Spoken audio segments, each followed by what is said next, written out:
최고 기온이 예루살렘은 37도, 이스라엘 최남단 지역인 에일랏은 46도까지 오르던 덥고 건조한 여름 날씨가 이제 한풀 꺾였습니다.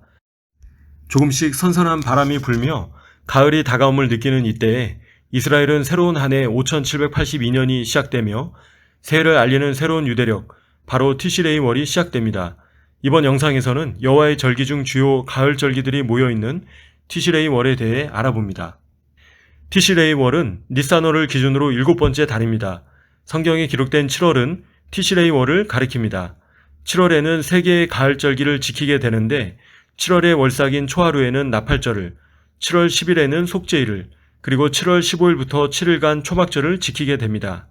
또한 성경에서 7월은 에다님이라고 합니다. 또한 티시레이 월은 음력 주기로는 유대력의 첫 번째 달이기도 합니다.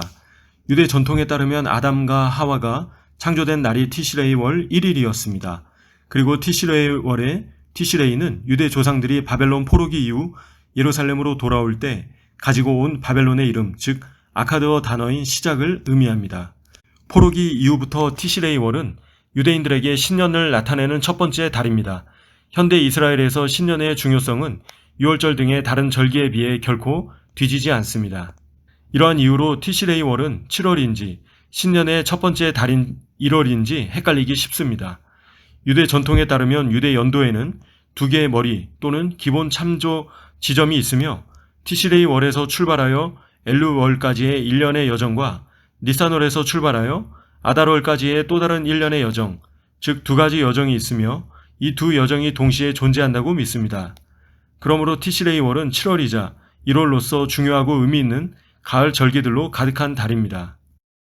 1년 12달 동안 12번의 월삭이 있지만 특별히 티시레이 월의 월삭은 중요한 절기 중 하나입니다. 현대 이스라엘에서 티시레이 월은 신년의 첫 번째 달인 1월로서 로시 하샤나를 이틀 동안 지키게 되는데, 로시 하샤나는 우주의 생일이자 하나님께서 아담과 하와를 창조하신 날이며 유대 해의 머리로 기념됩니다. 이때 로시 하샤나는 1년 동안 힘과 영감을 끌어내는 저수지 역할을 하게 됩니다. 로시 하샤나에는 나팔을 회당이나 여러 곳에서 불고 건포도가 박힌 둥근 한라빵과 사과를 꿀에 찍어 먹는 등 달콤한 한 해가 되기를 기원하며 생명책의 이름이 기록되어 봉인되어져 있기를 기원하는 인사말을 나눕니다. 로시 하샤나는 테키야, 쉐바림, 테루아 방식으로 100번 이상 쇼파를 분다고 해서 욤 테루아, 하나님께서 그분의 모든 창조물을 기억하시고 심판하시는 날이라고 하여 욤 하지카론과 욤 하딘이라고 부릅니다. 또한 로시 하샤나는 용키프로와 함께 야밈 로아밈, 즉 경의 날이라고도 불립니다. 티시레이 월 10일은 용키프로입니다. 로시 하샤나에서부터 용키프로까지 10일간, 즉 야밈 로아임 중 용키프로는 절정을 이루는데, 이는 용키프로는 유대인들에게 있어서 1년 중 가장 거룩한 날로서 속죄일입니다. 유대인들은 용키프로에 약 26시간 동안 물도 마시지 않으며 금식을 하고 회당과 집에서 죄의 용서를 구하는 기도를 합니다. 엄숙한 용키프로가 지나고 5일 뒤 기쁨이 넘치는 수콧을 맞이하게 됩니다. 티시레이 월 15일부터 7일간 수콧, 즉 초막절을 지내게 됩니다. 초막을 지어 애굽에서부터 약속의 땅으로의 조상들의 여정을 기적적으로 인도하시고 보호해 주신 하나님을 기억하며 7일간 종려나무 잎으로 지붕이 덮인 이 수콧에서 식사를 하며 가능한 한 많은 시간을 지냅니다. 또한 샤밧을 제외한 초막절 기간에 아침 기도의 일부로 찬양의 시편 모음인 할례를 읊조리며 4가지의 식물을 흔들며 기도합니다. 초막절 첫째 날은 용토브라고 하여 일을 금하며 중간은 일을 할 수 있는 콜 하모에드이고, 초막절의 7째 날은 호샤나 라바라는 신성한 심판이 이루어지는 날이라고 하여 로시 하샤나와 용키프로에 대한 판결이 확정되는 날입니다. 성전에서 있었던 때에는 성전에 드리는 모든 제사의 제단 위에 술을 붓는 것이 포함되지만 수콧에서는 특별한 의식에서 제단 위에 물도 부어졌습니다. 한편 7일간의 기쁨의 절기인 초막절이 끝나고 나면 하나님께서 이 땅에 비를 내려주시도록 기도하는 쉐미닛 아제렛과 토라 말씀을 다시 읽기 시작하는 심카 토라를 기념합니다. 그러므로 먹고 마시는 것과 절기나 월삭이나 안식일을 인하여 누구든지 너희를 폄론하지 못하게 하라. 이것들은 장래일의 그림자이나 몸은 그리스도의 것이니라. 골로새서 2장 16절 17절 말씀. 바야흐로 유대력 5782년이 시작되었습니다.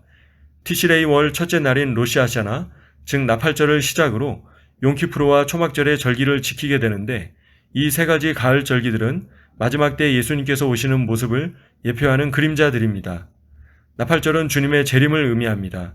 큰 나팔 소리와 함께 천사들이 그 택하신 자들을 사방에서 모으시고 저들을 만나시는 공중 재림을, 대속제일은 감람산에서 두 발이 서신 강림하신 예수님을 바라보고 유대민족이 국가적으로 그리고 민족적으로 통곡을 하며 회개하는 것을, 그리고 초막절은 예루살렘 성전산에 온 세상의 왕으로 입성하셔서 통치하실 천년 왕국과 영원한 왕국의 예표를 의미합니다. 주님 다시 오실 때가 너무나도 가깝습니다. 전 세계에 발생하는 천재지변들과 재난의 소식, 그리고 전염병과 기근과 전쟁의 소식들을 들으며 만물의 끝이 더욱 가까이 왔음을 보게 됩니다. 이러한 때에 티시레이 월에 있는 여호와 하나님께서 세우신 이 가을 절기들을 통해 때를 분별하며 예수님의 다시 오심을 더욱 깨어 준비해야 함을 봅니다. 열처녀 비유를 통해서 우리가 잘 알고 있듯이 그때와 그 시를 우리가 정확히 알 수는 없으나 한밤중에 올 신랑을 맞으러 등에 기름을 준비했던 예비하였던 자들만이 신랑과 함께 혼인잔치에 들어가고 문이 닫히게 됩니다. 하나님께서 마지막 때의 이 마지막 세대에게 그동안 가려져 있던 여호와의 절기의 비밀을 풀어주시고 알려주시며 주님의 다시 오심을 준비하게 하심을 보게 됩니다. 예수님의 초림과 재림을 예표하는 여호와의 절기를 통해 만왕의 왕 만주의 주 되시는 예수님의 다시 오심을 깨어 준비하여 예비하는 자들이 되기를 소망합니다. 또한 먼저 깨달은 자로서의 거룩한 책임감과 부담감을 가지고 여전히 깊은 영적인 잠을 자고 있는 수많은 영혼들을 흔들어 깨워 함께 준비할 수 있도록, 그리하여 어린 양의 혼인잔치의 열방이 기쁨으로 참여할 수 있게 되길 예수님의 이름으로 축복합니다. 이번 티시레이 월에 새해를 맞이하는 모든 이 백성 가운데 성령님이 부어져 나팔절 가운데 숨겨진 영적 비밀의 계시를 받고 깨달아 알 수 있도록, 이번 티시레이 월의 1일부터 대속제일인 10일까지 간절히 죄사함의 기도를 하고 하루 금식을 하는 마음이 겸비한 모든 이 백성 가운데 성령님께서 임하셔서 그 찌른바 되시는 메시아 예수아를 왕과 구주로 영접하는 구원의 놀라운 기적이 일어나도록, 이번 티시레이 월의 모든 이 백성 가운데 초막절 절기 안에 숨겨진 계시가 초막을 지으며 초막절을 준비하는 모든 이 백성 가운데 성령님으로 인해 풀어지도록, 이번 티시레이 월에 가을 절기를 준비하고 지키는 모든 이 백성들의 눈과 귀와 마음이 열려 이 모든 절기가 예수 그리스도를 예표하는 그림자임을 깨닫고 만왕의 왕 만주의 주 되시는 예수님만을 영원토록 경배 찬양하는 하나님의 진정한 백성이 되도록, 이번 티시레이 월에 가을 절기를 준비하고 지키는 모든 이 백성들이 주님의 재림이 임박함을 깨닫고 때를 분별하며 깨어 준비하여 모두가 어린 양의 혼인잔치에 참여하는 귀한 백성이 되도록 기도 부탁드립니다. 감사합니다. 이러므로 너희도 예비하고 있으라. 생각지 않은 때에 인자가 오리라. 마태복음 24장 44절 말씀.